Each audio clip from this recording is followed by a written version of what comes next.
अस्सलाम वालेकुम traders. Pakistan stock exchange के वीकली टेक्निकल एनालिसिस के साथ मैं हूं आपका दोस्त, आपका भाई, आपका coach Syed Riyadh Hussain. KSE 100 index से हमेशा की तरह स्टार्ट करते हैं। लास्ट वीक जब मैंने एनालिसिस किया था तो मैंने ये एक ब्लू लाइन आपको लगा कर दिखाई थी।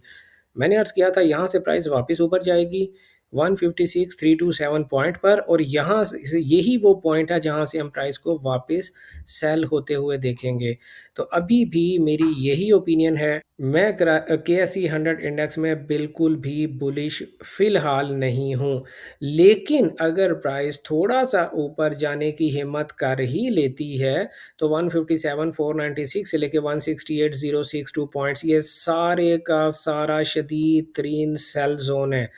अभी भी इसमें किसी किस्म की कोई बाइंग अपॉर्चुनिटी दिखाई नहीं दे रही। Oil and gas sector price consolidate कर रही है, बट वो यार बेरिश। अगर आप सेल कर सकते हैं तो सेल करें। ATRL का प्राइस एक्शन बहुत बेहतर है, और ATRL में अगर आपको कोई बाइंग अपॉर्चुनिटी मिलती है 845 रुपीज़ के पास पास से, तो आपको इसमें ज़रूर बाय फिलहाल देखनी चाहिए। ATRL का प्राइस एक्शन बड़ा अग्रेसिव है। POL जो है कंसोलिडेट कर रहा है, और किसी किस्म की बाइंग या सेलिंग मैं इस वक्त सजेस्ट आपको नहीं कर सकता। PSO में आप सेल देखेंगे हर डेली के फोरेज के फेयरवेल गैप से। PPL में आप थोड़ा सा वेट करेंगे, ना बाय करेंगे ना सेल करेंगे, नेक्स्ट वीक देखेंगे। NRL में फिलहाल आप बाय कर सकते हैं। प्राइस ने एक अच्छा कम बैक किया है, आप इसमें फिलहाल बाय देख सकते हैं। आपको चाहिए कि हर डेली के फोरेज के फेयरवेल गैप से बाय करें, और जो हमारा नेक्स्ट टारगेट इसमें दिखाई दे रहा है वो 401 रुपीज़ तक प्राइस के ऊपर जाने के चांसेस दिखाई दे रहे हैं। Not a financial advice at all.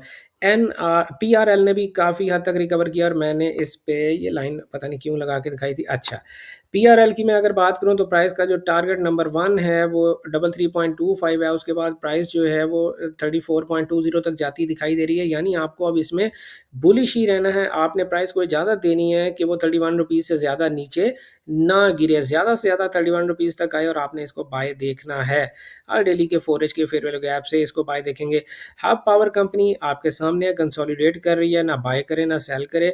माड़ी को भी, इंजीनियर्स को भी ना बाय करें ना सेल करें। सिनर्जी को आप बाय कर सकते हैं फिलहाल थोड़ी देर के लिए। इसको हर डेली के फोरेज के फेयरवेल गैप से आप बाय देखेंगे, और प्राइस को आपने बिल्कुल भी इजाज़त नहीं देनी है कि वो 7.19 रुपीज़ से नीचे जाकर क्लोजिंग करे डेली की कैंडल में। ओके, सुई सदर्न गैस कंपनी ने ये अच्छा काम किया है कि अपनी तमाम तर लिक्विडिटी स्वीप कर लिया, लेकिन next week is a decider. फिलहाल हम इसमें बाय नहीं कर सकते। उसके नेक्स्ट वीक हम इसमें बाय देखेंगे। फिलहाल ट्रेंड बेरिश ही है। SNGP ने भी SSGC की तरह काम किया, सारी लिक्विडिटी खा गई है, लेकिन फिलहाल हम इसमें बाय नहीं कर सकते। Next week is actually decider कि कब बाय करना है। उससे नेक्स्ट वीक जो है वो इंशाल्लाह पिक्चर काफ़ी हद तक क्लियर हो जाएगी। कमर्शियल बैंक में मिज़ान बैंक ने अच्छा रिवाइव किया है। आप इसको भी जो है हर डेली के फोरेज के फेयरवेल गैप से बाय देख सकते हैं। फैसल बैंक में फ़िलहाल बाय का कोई सीन नहीं है, अगर सेल कर सकते हैं तो करें। MCB में फ़िलहाल आप सेल कर सकते हैं, तो आपको सेल करनी चाहिए। हर डेली के फोरेज के फेयरवेल गैप से बाय का फ़िलहाल कोई सीन नहीं है। HBL ने अच्छा कमबैक किया है, और आप HBL को थोड़ी देर के लिए बाय देख सकते हैं। 292 रुपीज़ तक के लिए ये बुलिश रह सकता है।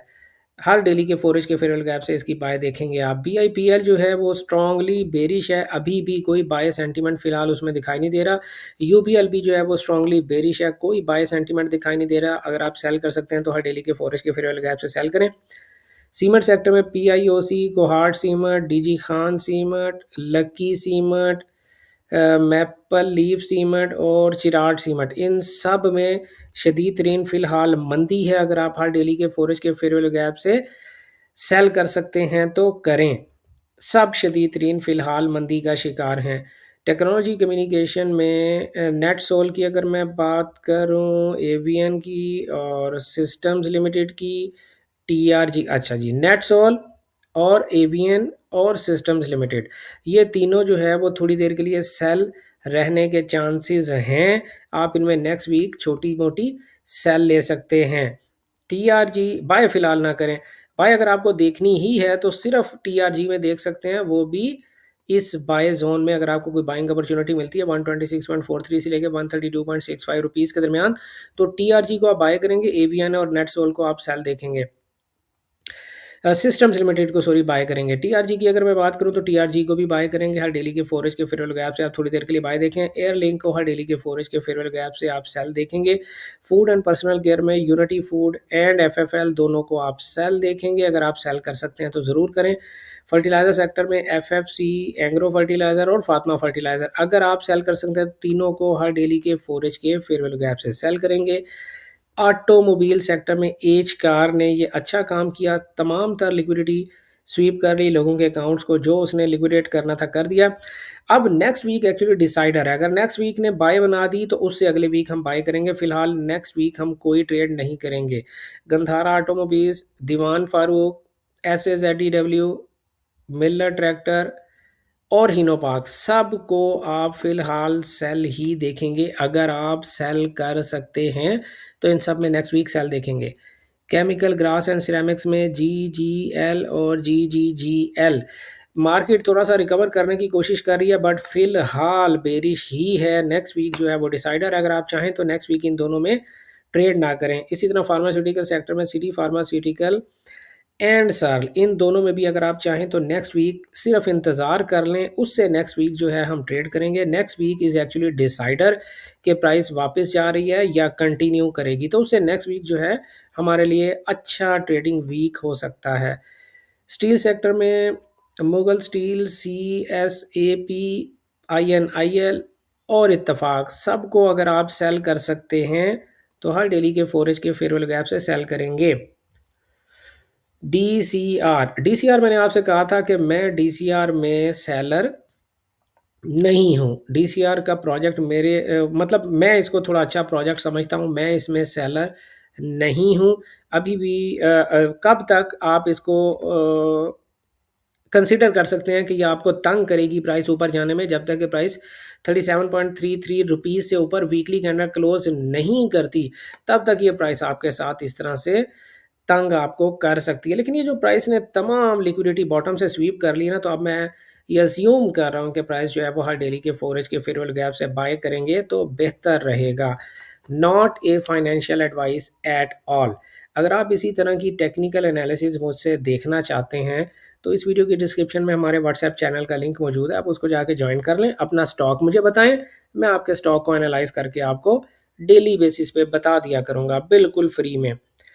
और अगर आप मेरी पर्सनल ट्रेडिंग स्ट्रेटजी मुझसे सीखना चाहते हैं तो स्क्रीन पे आपके सामने दी कैम्बिस्ट एकेडमी का व्हाट्सएप नंबर है, उस नंबर पर कॉन्टैक्ट करें और हमारे नेक्स्ट बैच में एडमिशन ले लें। क्लोवर को आप फिलहाल नेक्स्ट वीक बाय देखने की कोशिश करेंगे, हर डेली के 4 एज के फेयरवेल गैप से बाय करेंगे। PAEL को आप सेल करेंगे, हर डेली के 4 एज के फेयरवेल गैप से अगर आप सेल कर सकते हैं तो करेंगे। ट्रीट कारपोरेशन का जो नेक्स्ट वीक है वो डिसाइडर है, अगर प्राइस बाय चलेगी तो उससे अगले वीक हम बाय करेंगे, अगर ये प्राइस सेल चलेगी तो उससे अगले वीक हम सेल करेंगे। क्योंकि प्राइस ने सारी लिक्विडिटी स्वीप की है तो प्राइस कैन गो इधर वे, कहीं भी वो जा सकती है। SPEL ने डरते डरते 2 ग्रीन कैंडल्स तो बना लिए, बट प्राइस अभी भी अपने शदीद तरीन सेल जोन में है, तो जब तक ये सेल जोन इनवैलिड नहीं होता हम इसमें सेलर ही रहेंगे। वेव्स में ने भी अपनी तमाम लिक्विडिटी बॉटम साइड से स्वीप कर ली, तो नेक्स्ट वीक एक्चुअली डिसाइडर है। अगर बाय बन गया तो हम उससे अगले वीक बायर बन जाएंगे, नेक्स्ट वीक सेल बन गया तो उससे अगले वीक हम सेलर बन जाएंगे। तो नेक्स्ट वीक आप इस पेयर में वेव्स में ट्रेडिंग से परहेज कर लें तो बेहतर है। ये हमारे टेक्निकल एनालिसिस किसी किस्म की फाइनेंशियल एडवाइस या ट्रेडिंग सिग्नल सर्विस नहीं होते, आपको सीख कर ट्रेडिंग करनी चाहिए। अपना ढेर सारा ख्याल रखिएगा, दुआओं में याद रखिएगा। गुड लक, हैप्पी ट्रेडिंग, अल्लाह हाफिज़।